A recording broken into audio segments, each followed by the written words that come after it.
مجاہدین جب ان کے گاؤں پہنچے نا تو وہاں سارے مرد بھاگ گئے تھے، ایک مرد بھی نہیں رہا، عورتیں ہی عورتیں تھیں۔ جب مسلمان مجاہدین کو پتہ چلا کہ یہاں تو عورتیں ہی عورتیں ہیں تو انہوں نے یہ نہیں کہا یہ تو غیروں کی عورتیں ہیں، لوٹ مار کرو، قتل و غارت کرو۔ انہوں نے کہا کہ نہیں، عورتوں سے ہمیں لڑنے کی کوئی ضرورت نہیں ہے۔ وہ اس گاؤں کو چھوڑ کر واپس آ گئے، کہا کہ یہاں تو عورتیں ہی عورتیں ہیں اور تم کیا کر رہے ہو؟ یہ ہے مسلمانوں کا کردار۔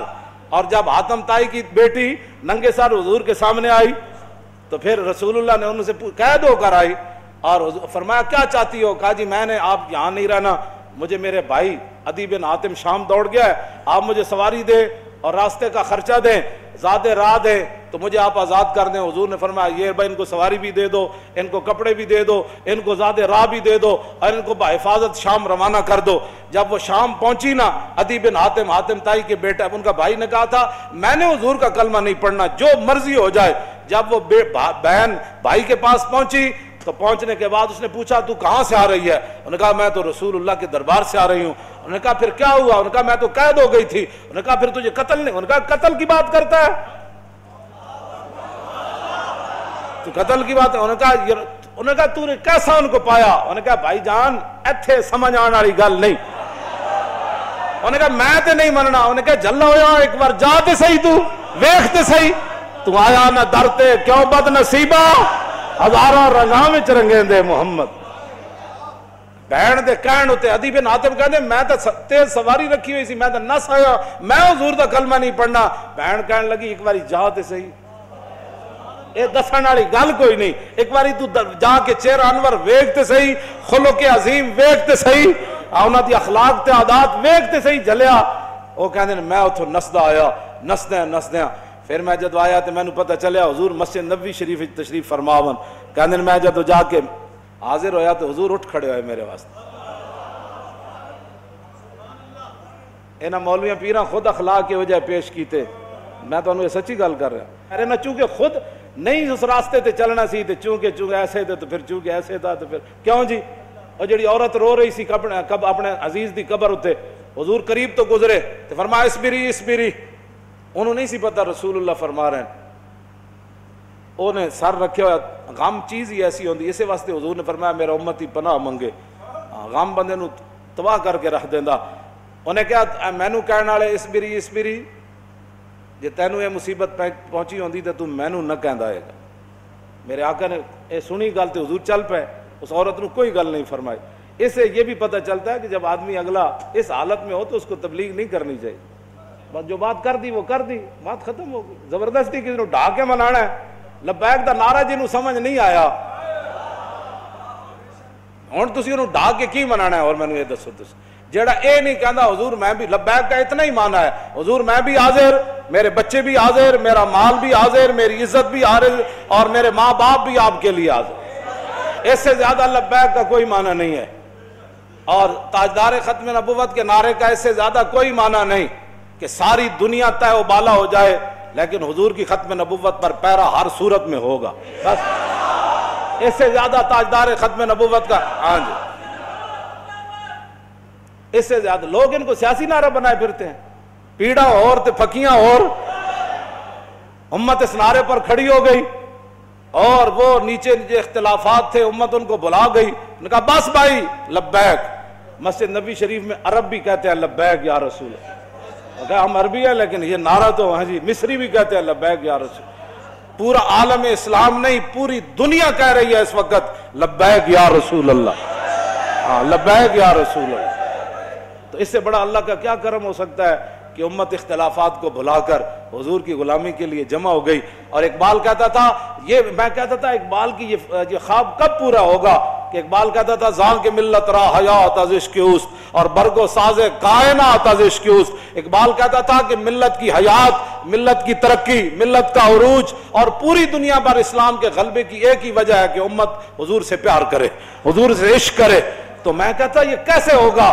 لیکن رب ہے جو چاہے کرے۔ یہ نہیں پتا تھا کہ ممتاز قادری نے جو تختہ دار پر لبیک کہا تھا اس نعرے کی برکت سے پوری امت ایسے کھڑی ہو جائے گی۔ ہاں جی بات اتنی ہے کہ او عورت نے حضور نال گل کی تھی کہ مجھے بہت مصیبت پہنچی ہے، اس کو تو پتہ نہیں تھا یہ رسول اللہ ہے، اور غم کتنی عجیب چیز ہے کہ وہ حضور کی آواز کو بھی نہ پہچان سکتا۔ اللہم انی اعوذ بک من الغم والحزن. حضور کی اپنی دعائیں مبارکہ ہے کہ میرا امتی کا ہے میں پناہ مانگتا ہوں غم اور حزن سے. ہاں جی یہ بڑی ڈاڈی شاید ہے. اب میں جو بات اگلی کرنے لگا ہوں، بعد میں جب صحابہ آئے تو انہوں نے کہا آپ کو پتہ ہے جنہوں نے آپ کہا تھا اصبری صبر کرو وہ کون تھے؟ کہا نہیں. انہوں نے کہا وہ تو خود رسول اللہ تھے. وہ میں نے حضور کو یہ جواب دیا ہے. وہ کہتی ہے میں پھر گئی جلدی جلدی حضور کے دربار پر. میں جو بات کرنے لگا ہوں وہ یہ ہے. وہ کہتی ہے جب میں حضور کے دروازے پر پہنچی تو میں نے کوئی وہاں چوکیدار نہیں پایا. 50 گارڈ اگے تے 50 پیچھے. اس حضرت صاحب نے سلام کون لوے گا؟ جتیاں پوان والے اور جبے پوان والے اور تے میک اپ کرنے والے اور. میں تو نہیں پڑھیا نہیں جو اس وقت حسنا چلیا. اسی واسطے تو ایک باری جڑے حضرت عدی بن حاتم آئے نا تے جدو رسول اللہ نال ملاقات ہوئی حضور اٹھ کھڑے ہوئے تے عدی بن حاتم کہندے نے میرے دل نے گواہی دیتی اللہ دے رسول. کیوں جی؟ فرماندے پھر حضور نے میرا ہاتھ پکڑیا تے حضور اپنے در اقدس کی طرف گھر دی طرف چل پے. کہندے راستے چ ایک بڈھی مائی مل گئی. عورتاں نوں ویسی گلاں نہیں مکدیاں تے مائی بھی ہوے تے پھر بڈھی بھی ہوے. کہندے انہوں نے اتنی لمبی گفتگو حضور نال کیتی تے حضور دے چہرہ انور تے بھی ناگواری دے آثار ظاہر نہیں ہوئے کہ میرے نال مہمان ہے تو بس بھی کر. ہوں کہندے نے میں کھڑ کھڑ کے تھک گیا لیکن رسول اللہ نے ایک باری بھی اس مائی نوں نہیں فرمایا کہ مائی بس کر اور کام تھوڑے. کہندے انہوں نے اپنی پوری گفتگو مکمل کی تھی تو پھر حضور چلے نہ جدوں کہندے دوسری باری میرے دل نے گواہی دیتی حضور اللہ دے رسول. تو کہندے جدوں رسول اللہ گھر تشریف لے آئے تو حضور دا ایک مبارک تلائی سی جہدے تے حضور آرام فرماندے سن. کہندے نے اودے وچ کھجور دی چھال بھری ہوئی سی. کھجور دے پتے بھرے ہوئے سن.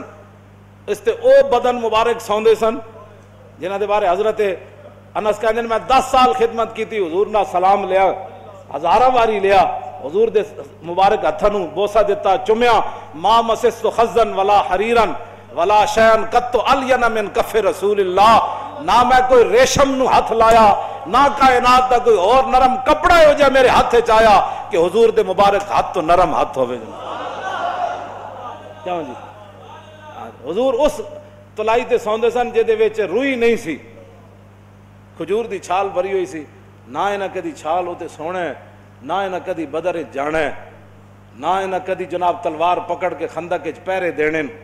انہاں تو کہنا یہ لبیک والے کیا کر رہے ہیں؟ اسلام تو امن کا درس دیتا ہے. میں کہا دسو نا خندق وچ کتنے بندے آئے؟ کیوں جی خندق وچ کتنے بندے آئے؟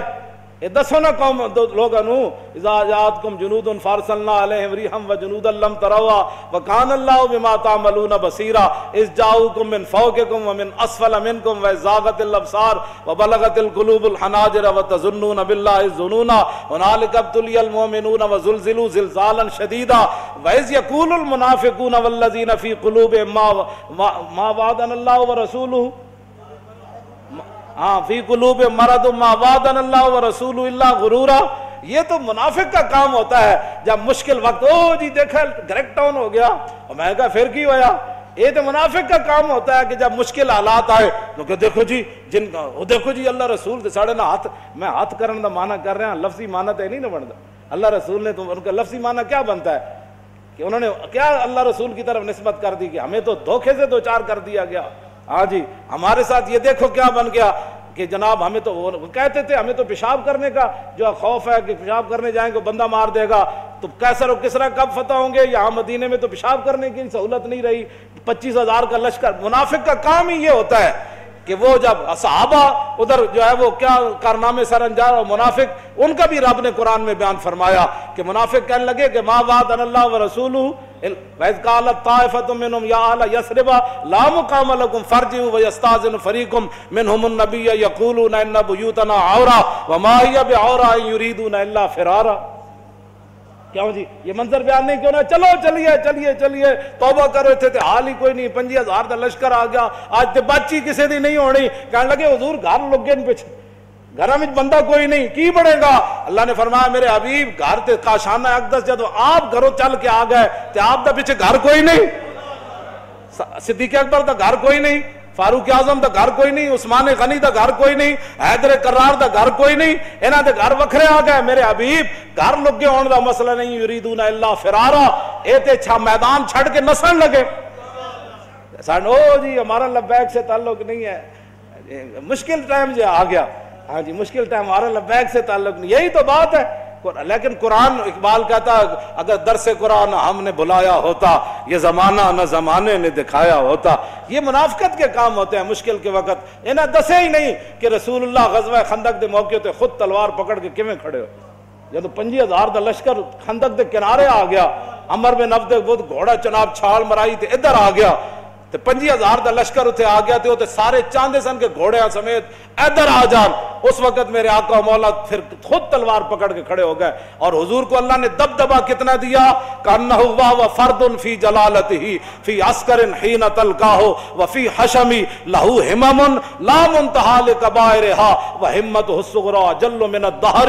یہ دوسرا حضرت حسان کا شعر ہے، پہلا امام بوصیری کا شعر ہے۔ فرمایا اللہ نے ہمارے آقا و مولا کو ہیبت اور جلال اتنا عطا فرمایا کہ حضور تنہا بھی کھڑے ہوتے تو محسوس ہوتا کہ حضور کی پشت پر لاکھوں کا لشکر کھڑا ہے۔ ہاں جی ہاں جی توجہ، حضور خود تلوار پکڑے، کیوں جی علیکم بسنتی ہے نہیں، یہ نہیں سنت کہ جب دین پر مشکل وقت آ جائے تو رسول اللہ خود تلوار پکڑ کر کھڑے ہو گئے؟ کیا یہ ان کے لیے سنت نہیں تھی کہ جب حضور کی ختم نبوت پر مشکل وقت آیا، حملہ ہو گیا اور حضور کی عزت پر حملہ ہو گیا، تو کیا قوم کے رہنماؤں کی، مذہبی رہنماؤں کی، پیروں کی، فقیروں کی، مولویوں کی یہ ذمہ داری نہیں تھی کہ خود میدان میں ایسے نکل آتے؟ یہ ہے نا علیکم بسنتی و سنت الخلفاء، کیوں جی الراشدین۔ اور سنت خلفاء کیا ہے؟ یہ تو حضور کا اپنا اس طریقہ مبارکہ ہے نا۔ سنت خلفاء کیا ہے کہ جب جنگ یمامہ میں مسلمہ آیا تو افضل الخلق بعد الرسل، آپ نے فرمایا بدری ہوئے یا غیر بدری ہوئے، بڑھا ہوئے یا جوان ہوئے، اکھاڑا صحابی ہوئے یا نابینا ہوئے، ہاتھ سلامت ہومن یا کٹے ہومن، سارے یمامہ پہنچو۔ خلفاء دی بھی یہی سنت ہے۔ جدو ختم نبوت کا مسئلہ آیا تو پھر سیدنا صدیق اکبر خود بھی تلوار پکڑ کے چل پے، لشکر تے روانہ کیتے نا۔